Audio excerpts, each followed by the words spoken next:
What do I do as a clinic manager to bring back policies and procedures and train my staff on what to do if this really happened? Like, I get it, these are actors and they're investigating undercover, whatever, but what if it really happens? It's not far-fetched. We had instances of statutory rape frequently. So it wasn't far-fetched that this really could happen, right? That someone would be coming in, bringing a young girl who was being trafficked, and I needed to know what to do if that really happened. And that's what she told me. Ramona, we're not here to discuss that.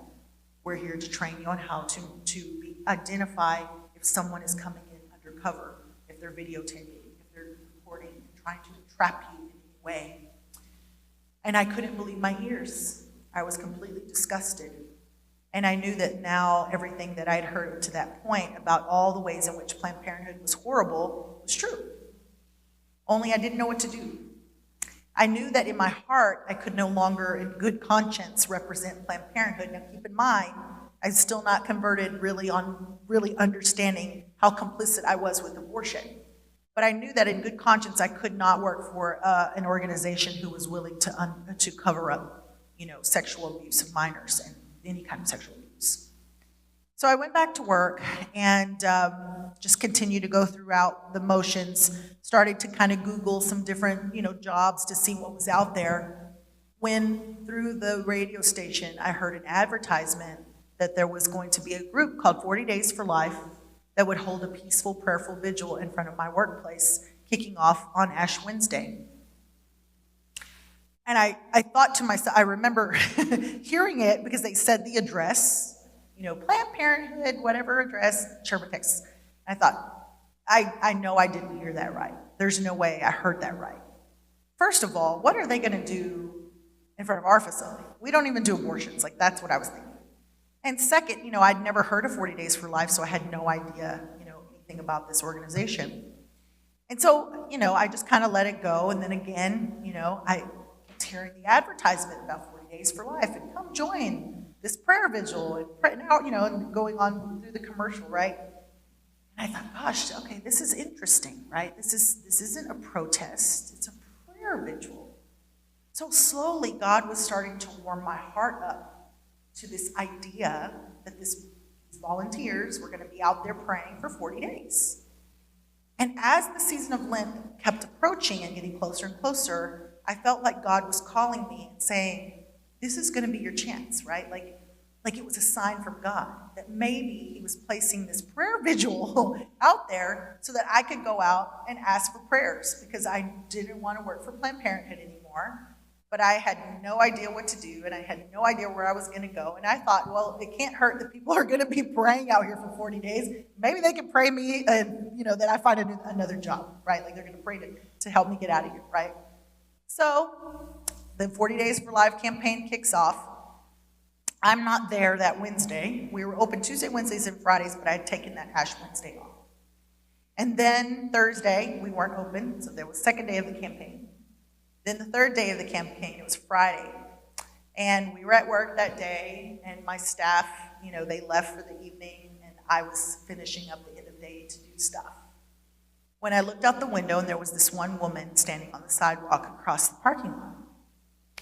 And when people think, if anything you're doing is going noticed, it is. Everyone on the inside notices you. And so I was looking at that woman, and I thought, oh, I wonder if that's one of those 40 Days for Life volunteers. Maybe today's the day. And I felt in my heart, I'm going to go out, I'm going to ask her to pray for me. Except for when I walked outside, I looked over at her, and she waved, and she smiled. Very lovingly, very genuine. And I waved, and I smiled, and I jumped in my car, and I drove away. I chickened out, and I got about a block and a half away when I realized I'd forgotten the deposit. So I had to go back for the deposit so I could take it to the bank. And it was Friday, so it's not like I could just be like, I'll wait until tomorrow. So I went back, but I didn't want to go back because I knew that I was going to see her again. She was going to be nice to me, and I didn't want her to be nice to me because then I would be tempted to go and ask her for prayers. So I went back, and I tried to ignore her, but then I made the mistake of looking at her again, and she smiled. She waved at me. And suddenly, it was almost as if it was just this voice, this gentle voice, and this nudge at my back, and said, I heard you, God. And I started walking directly to her. And the whole time I'm thinking, this is insane. This is crazy. And bless her heart, you could see her eyes just growing bigger and bigger and bigger, as I approached her. I introduced myself. And I said, my name is Ramona, and I'm the clinic manager here. And I was just wondering if you would pray for me. I don't want to work here anymore.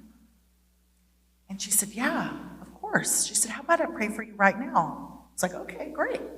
So she rested her hand on my shoulder and she began to pray.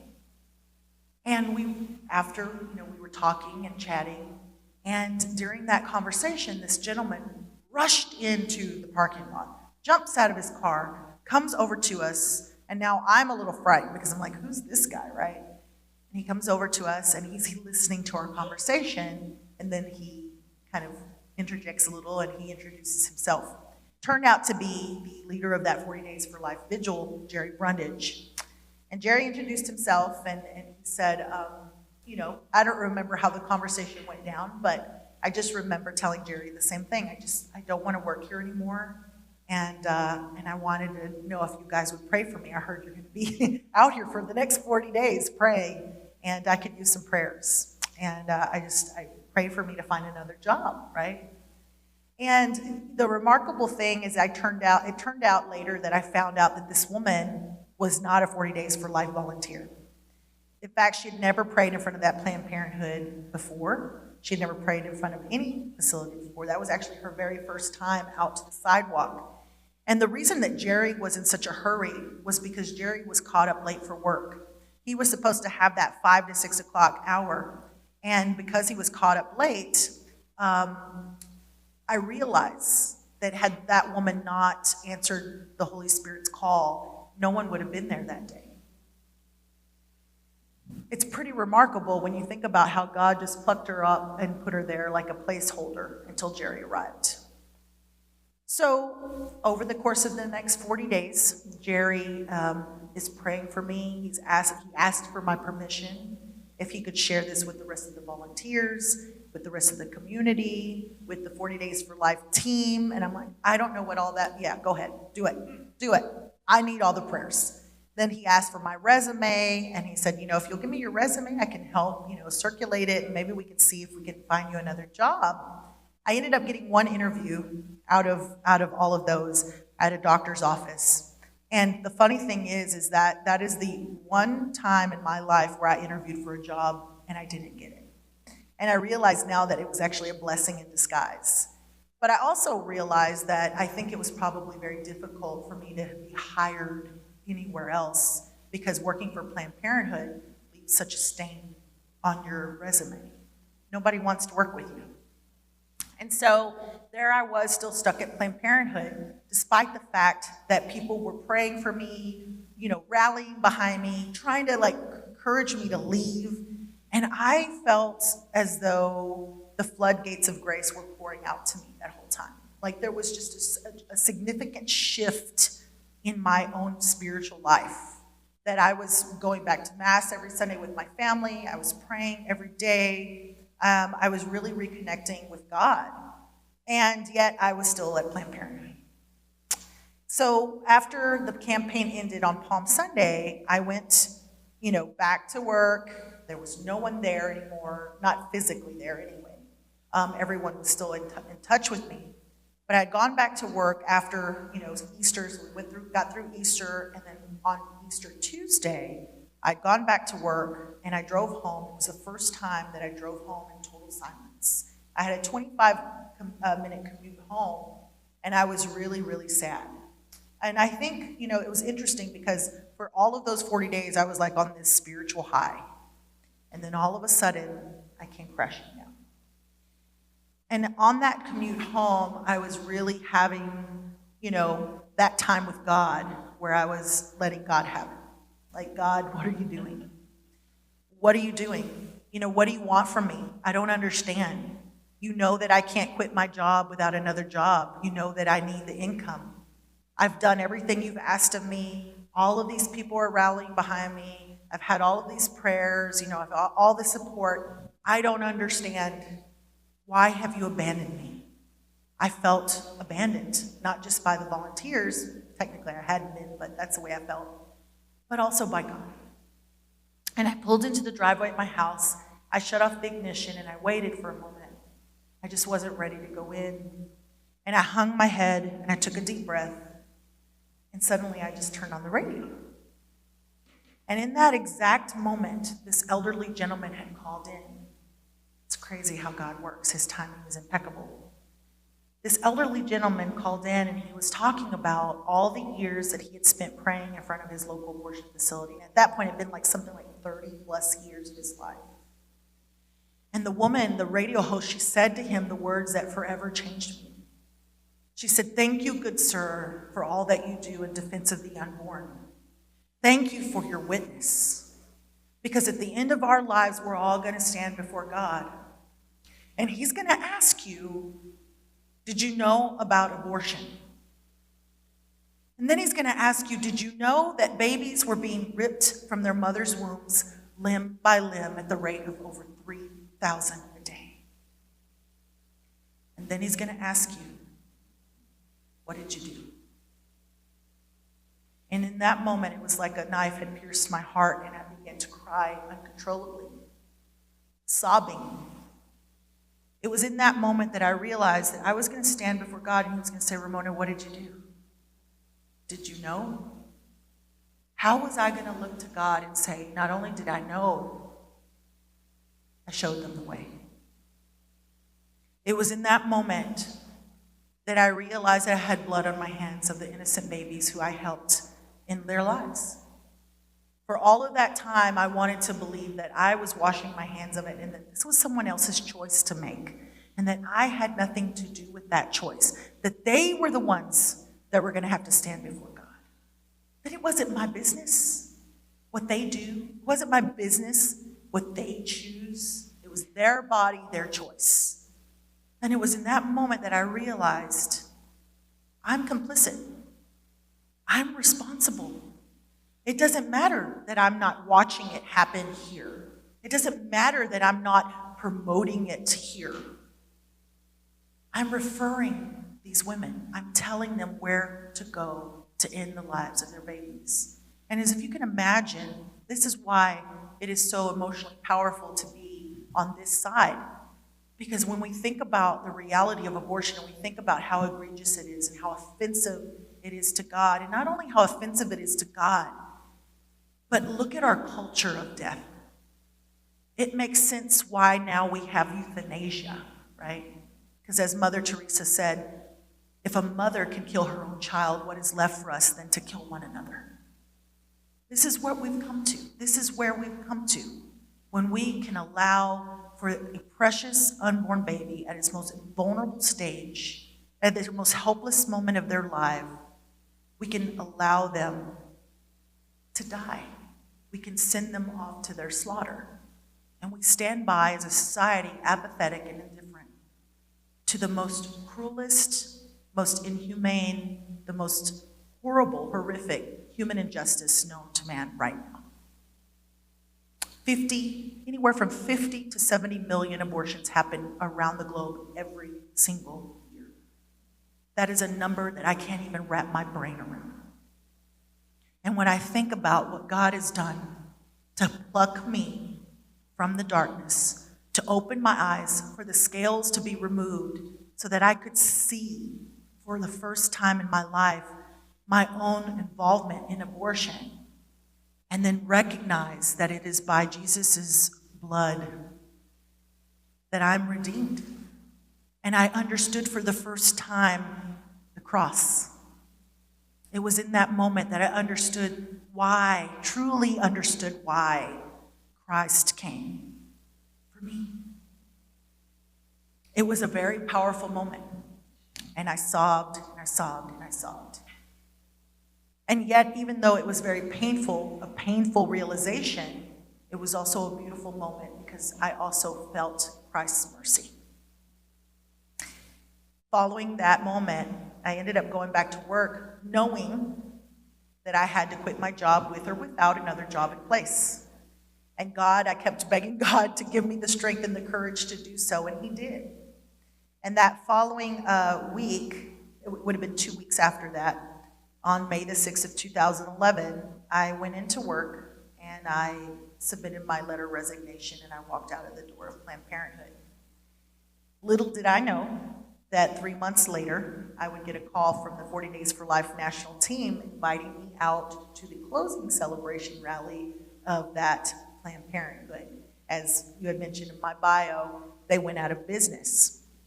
And I think it's pretty remarkable when I think about it, because little did Jerry know that that would be not only his first 40 Days for Life campaign to lead, but also his last 40 Days for Life campaign to lead. And people have asked me, Ramona, what do you think it was? What was, like, they want the magic bullet. Like, what was the magic, right? What happened? And I'm like, God, I don't know. I can't understand God's ways. I don't know why, it happened the way it happened. All I can do is just trust in the Lord and understand that He knows why. I can't really say. Jerry didn't, have any type of secret. And yet we do this. We do this day in and day out, and our leaders all over the globe do this, twice a year in the spring and in the fall. Some of them, 365, all around the year, the calendar, and because we have some 365 campaigns, and our leaders do it. And when you ask everyone their why is always something different. Everyone has their why.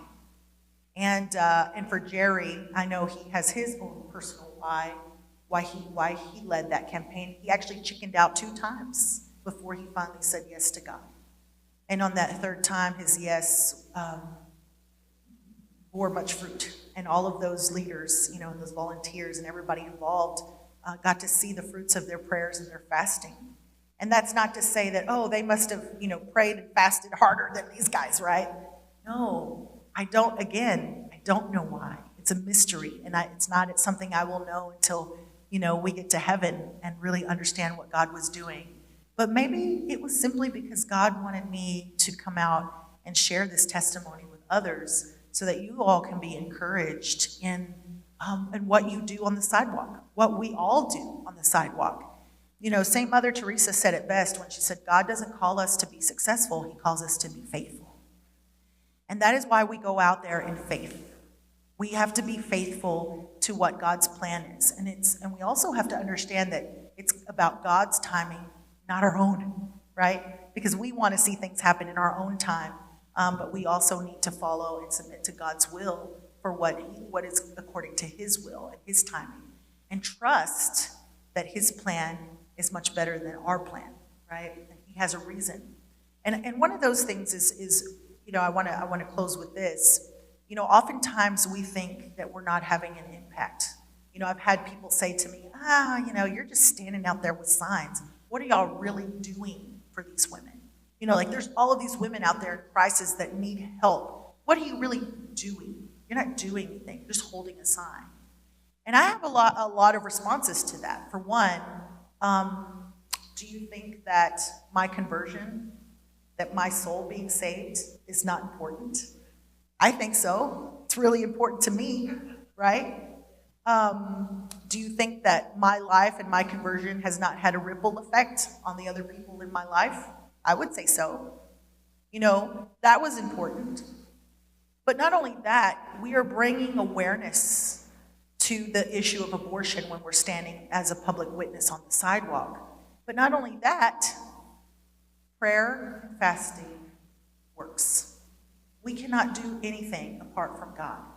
And so we have to have this foundation rooted and based in prayer and fasting. And we know because Scripture tells us, Jesus reminds us that only certain demons can be driven out through prayer and fasting.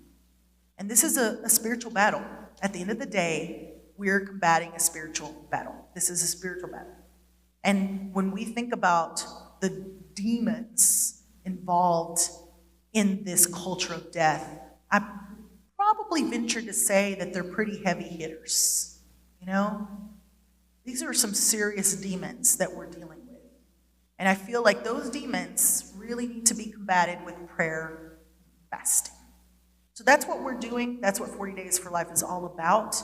This is why we've seen over 25,000 babies' lives that have been saved that we know about since 2007. This is why we've seen over 160 abortion facilities have closed. And this is why we see over 260 workers like myself who have left the abortion industry as a result of the 40 Days for Life campaign. This is why we see the results. And this is another reminder of God's timing. A couple of days before the kickoff of this campaign, we had a report from our folks in Lansing, Michigan. They're a 365 campaign. And just a couple of days before this spring kicked off, there was a mom who drove by and she stopped her car in front of the volunteers. And you know, if you're ever standing on the sidewalk and somebody pulls up in their car and stops, you're always a little leery about what's about to come next, right? She rolled down her window and she said, "I just want to thank you guys for being out here. I have an 8-year-old daughter who's here today because of you." She said, "I was going to get an abortion and I drove by and I saw you guys standing out here and I decided not to go through with it." Her daughter's 8. It took 8 years for that mama to muster up the courage to stop. How many times has she driven by there, I wonder? How many times has she seen them standing out there? And yet it took 8 years for her to go and stop and say, "Thank you. My daughter's here today because of you." Imagine those volunteers, their mindset 8 years ago, standing on that sidewalk thinking, "Is anything I'm doing making a difference?" Little did they know there was a life being saved. The reality is that I think that we are having an impact that is unprecedented, an impact on the culture and the community that we don't see, we're not going to see. And there's a reason for that. Because if we really truly saw the impact that we're having on our community, then we would be tempted to make this about us. We would be tempted to glorify ourselves. We need to glorify God. This is why we are not seeing it firsthand. This is why it takes 8 years for them to realize, hey, we did have an impact. God did answer our prayers that day, right? We are not going to see the reality of the impact that we've had until we get to heaven. And I think that that is truly a gift because, again, we're called to be faithful, not successful. We have to trust in God. We have to trust that we are going to win this fight. We've seen it in the U.S. with the overturning of Roe. So many people never believed that that was going to happen in their lifetime. And yet so many others believed it would. And I was there to see it happen. And I'm just so thankful to God for all the goodness that He has worked in my life. And I'm so blessed to be a part of this 40 Days for Life team, and so blessed to be here in Canada to motivate you, to encourage you, to not give up in this fight. Because there's a lot of Ramonas out there that need your prayers, that need your love, that need your hands and feet, right? Like you're the hands and feet of Christ. They need you. Because if you're not there, then God bless you guys.